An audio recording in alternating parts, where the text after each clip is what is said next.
حلب اور دیگر ساتھ ساتھ کے کئی علاقے اپنی سلطنت میں شامل کر لیے۔ نور الدین زنگی کے انتقال کے بعد چونکہ اس کی کوئی لائق اولاد نہیں تھی، اس لیے سلطان صلاح الدین ایوبی حکمرانی پر فائز ہو گئے۔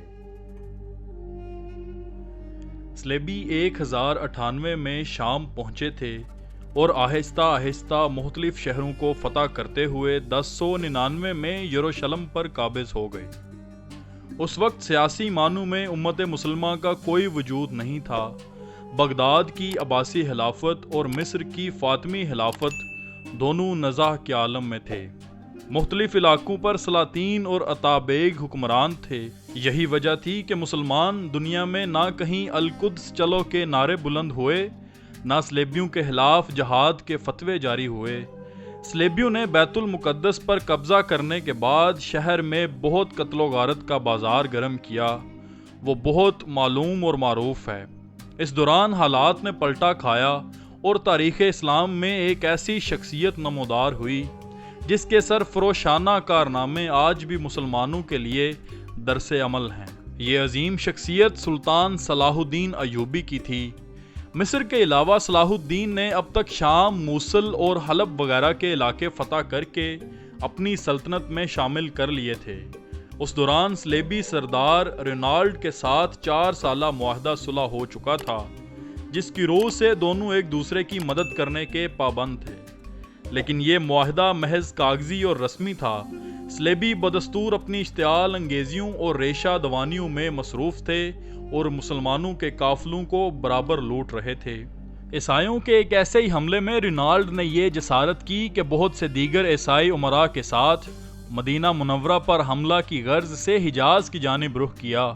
صلاح الدین ایوبی نے ان کی سرگرمیوں کی روک تھام کے لیے اقدامات کیے اور فوراً رینالڈ کا تعاقب کرتے ہوئے اسے خطین میں جا لیا۔ سلطان نے یہیں دشمن کے لشکر پر ایسا آتش گیر مادہ ڈلوایا جس سے زمین پر آگ بھڑک اٹھی۔ چنانچہ اس آتشی ماحول میں 1187 کو حطین کے مقام پر تاریخ کی خوفناک ترین جنگ کا آغاز ہوا۔ اس جنگ کے نتیجہ میں 30,000 عیسائی ہلاک ہوئے اور اتنے ہی قیدی بنا لیے گئے۔ رینالڈ گرفتار ہوا اور سلطان نے اپنے ہاتھ سے اس کا سر قلم کیا۔ اس جنگ کے بعد اسلامی فوجیں عیسائی علاقوں پر چھا گئیں۔ حطین کی فتح کے بعد صلاح الدین ایوبی نے بیت المقدس کی طرف رخ کیا اور ایک ہفتہ تک خون ریز جنگ کے بعد عیسائیوں نے ہتھیار ڈال دیے اور رحم کی درخواست کی۔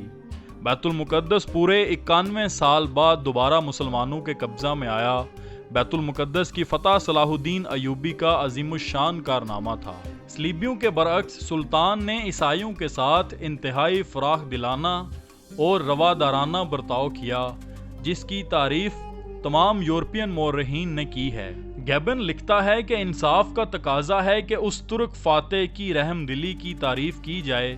اس نے مفتوحوں کو کسی مصیبت اور پریشانی میں مبتلا ہونے نہیں دیا۔ وہ ان سے بھاری رقمیں وصول کر سکتا تھا، لیکن 30,000 کی رقم لے کر اس نے 70,000 قیدیوں کو آزاد کیا۔ 2-3 ہزار کو تو اس نے رحم کھا کر یوں ہی چھوڑ دیا۔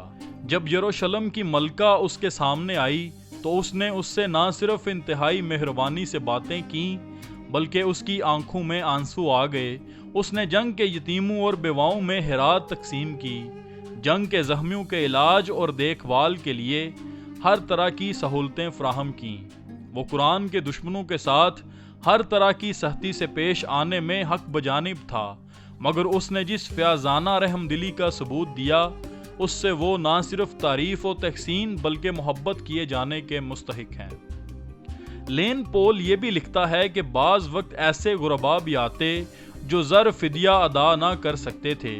مسلمان سپاہی اور تاجر عیسائیوں کا مال اور اسباب خریدتے تھے تاکہ عیسائیوں کے پاس اتنا سرمایہ ہو جائے کہ وہ اپنی آزادی خرید سکیں۔ مسلمان فوجی سردار بھی اس طرح کے نیک کام کرتے رہے۔ اس کے برعکس عیسائی مذہبی طبقہ کا حال یہ تھا کہ اس نے گرجاؤں کی دولت سمیٹی، سونے کے پیالے اور آب مطہر رکھنے کا سامان، حتیٰ کہ مہدی و مسیح پر جو طلائی ظروف رکھے تھے اپنے قبضے میں کیے۔ اس کے ساتھ اپنا ذاتی سامان بھی بہت تھا اس سب کو محفوظ کیا اور چلتے بنے۔ یہ جمع کی ہوئی دولت اتنی تھی کہ اگر چاہتے تو بہت سے غریب عیسائیوں کا زر فدیہ دے کر ان کو آزاد کروا لیتے۔ جب مسلمان امراء نے سلطان سے کہا کہ ان بے ایمان اور نالائق پادریوں کو لوٹ مار کا اتنا مال لے جانے سے روکا جائے تو سلطان صلاح الدین نے جواب دیا کہ میں جو قول دے چکا ہوں اس سے پھر نہیں سکتا۔ لین پول یہ بھی لکھتا ہے کہ صلاح الدین کے بھائی العادل نے 1000 غلام صلاح الدین سے مانگ کر آزاد کر دیے۔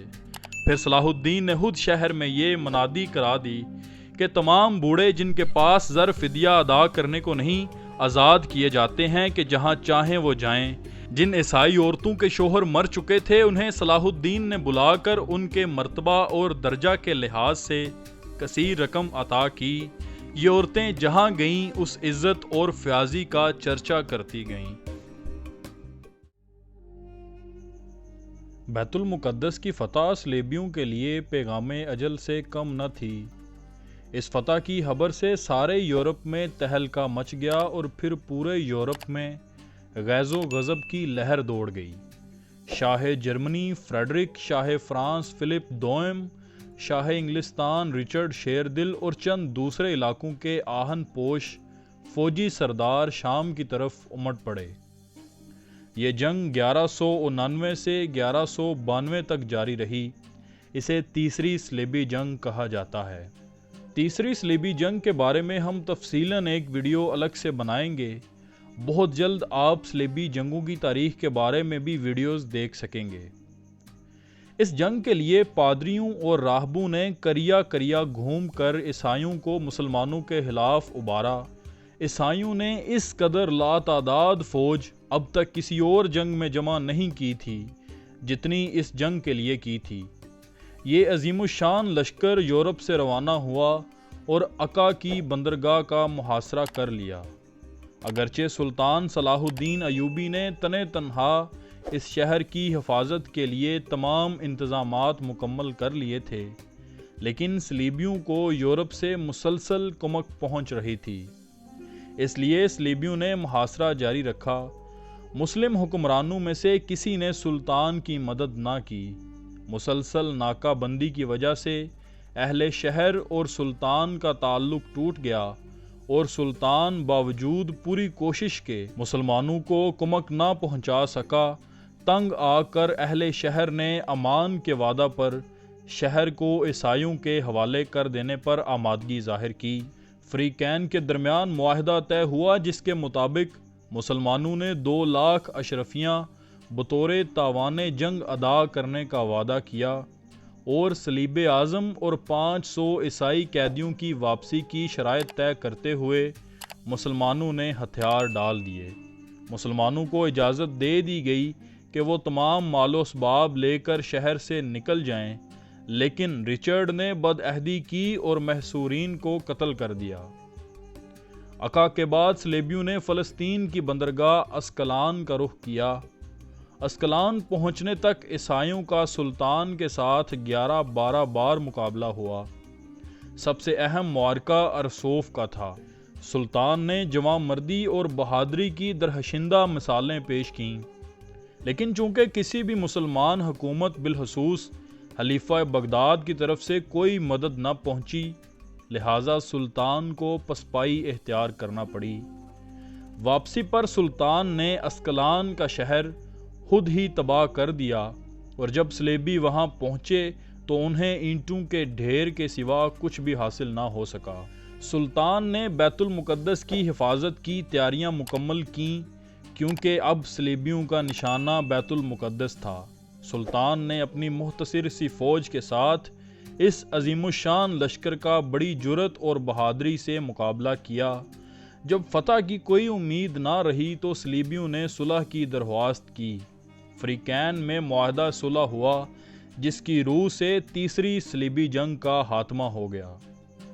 اس صلیبی جنگ میں سوائے عکا شہر کے عیسائیوں کو کچھ بھی حاصل نہ ہوا اور وہ ناکام واپس لوٹے۔ رچرڈ شیردل سلطان کی فیاضی اور بہادری سے بہت متاثر ہوا۔ جرمنی کا بادشاہ بھاگتا ہوا دریا میں ڈوب کر مر گیا اور بے شمار عیسائی اس جنگ میں مارے گئے۔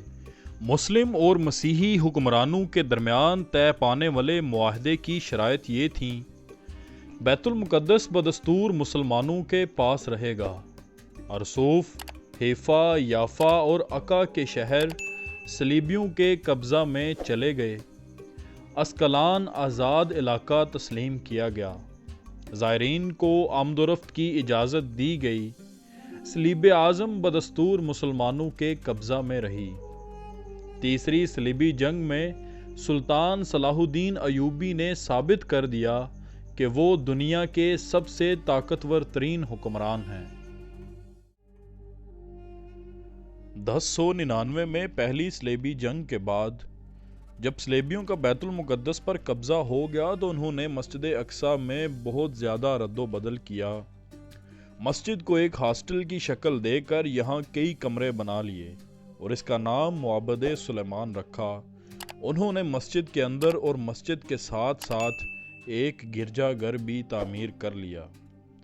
سلطان صلاح الدین ایوبی نے قبلہ اول کی آزادی کے لیے تقریباً 16 جنگیں لڑیں اور بالآخر 1187 میں سلطان صلاح الدین ایوبی نے فتح بیت المقدس کے بعد مسجد اقصی کو صلیبیوں سے پاک کر دیا۔ اس کے بعد یکے بعد دیگرے 4 مزید صلیبی جنگیں لڑی گئیں، لیکن صلیبی بیت المقدس پر قبضے کا خواب کبھی پورا نہ کر سکے۔ جہاں 1099 میں قبضے کے وقت صلیبی لشکروں نے مسلمانوں کے خون کی ندیاں بہا دی تھیں، اسی شہر نے یہ منظر دیکھا کہ سلطان نے فدیہ لے کر تمام گرفتار شدگان کی رہائی کا حکم دے دیا اور جو غریب فدیہ دینے کے قابل نہ تھے ان کا فدیہ خود ادا کر کے انہیں رہا کر دیا۔ قرارداد کے بعد جمعہ 27 رجب 583 ہجری بمطابق ستمبر 1187 صلیبیوں نے بیت المقدس مسلمانوں کے حوالے کر دیا اور 91 سال سے جاری ظلم و ستم اور بربریت کا وہ دور ختم ہو گیا جس نے پوری امت مسلمہ کے سر شرم سے جھکا رکھے تھے، اور اللہ کا یہ پاک گھر پھر اپنے حقیقی پاسبانوں کے ہاتھ میں آ گیا اور مسجد اقصی نے سکون کا سانس لیا۔ فتح بیت المقدس کے بعد سلطان صلاح الدین ایوبی کا سب سے بڑا کارنامہ یہی تھا کہ صلاح الدین ایوبی رحمۃ اللہ علیہ نے مسیحیوں سے مسلمانوں کے اس قتل عام کا بدلہ نہیں لیا جو انہوں نے 1099 میں بیت المقدس کی فتح کے بعد کیا تھا، بلکہ سلطان صلاح الدین ایوبی نے انہیں حد درجہ رعایت دی تھی۔ جب سلطان صلاح الدین ایوبی مسجد اقصی میں داخل ہوئے تو اس کے ایک حصے میں خنزیر بندھے ہوئے تھے اور اس کے غربی حصے میں فوج کے لیے بیت الخلاء تھے اور محراب کو بند کر دیا گیا تھا۔ مسلمانوں نے فوراً اس کی پاکی اور صفائی کا اہتمام کیا اور مسجد میں قیمتی قالین بچھا دیے اور خوبصورت اور قیمتی قندیلوں سے اسے منور کیا گیا۔ شعبان کے پہلے جمعے میں 91 سال بعد مسجد اقصی سے دوبارہ اذان کی آواز گونجی اور اس کے منبر سے خطبہ دیا گیا اور سلطان صلاح الدین ایوبی نے اظہار تشکر کے لیے گنبد صخرہ میں نماز ادا فرمائی، کیونکہ حضرت عمر رضی اللہ تعالیٰ عنہ نے انہیں بیت المقدس کی فتح کا اعزاز بخشا تھا۔ صلیبیوں نے گنبد صخرہ میں جو تبدیلیاں کر دی تھیں وہ ختم کر دی گئیں اور سلطان تقی الدین نے خود مسجد اقصی میں حاضری دی اور گلاب کے پانی سے اسے غسل دیا اور اپنے ہاتھوں سے جھاڑو دینے کی سعادت حاصل کی اور ہر طرف خوشبوئیں بکھیر دیں۔ مسیحیوں سے صلح ہو جانے کے بعد صلاح الدین ایوبی نے مسیحیوں کو بیت المقدس کی زیارت کی اجازت دے دی۔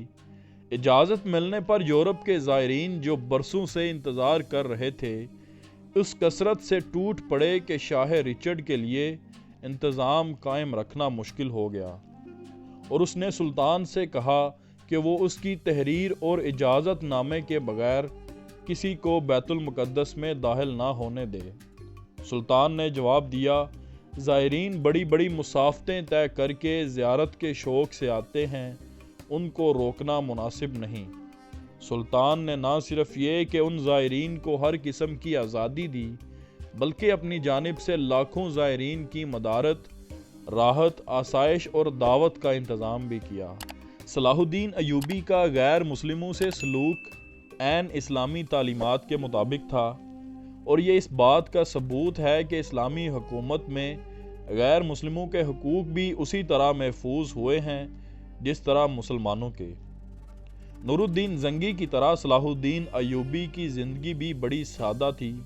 ریشمی لباس استعمال نہیں کرتے تھے اور رہنے کے لیے محل کی جگہ معمولی سا مکان ہوتا تھا۔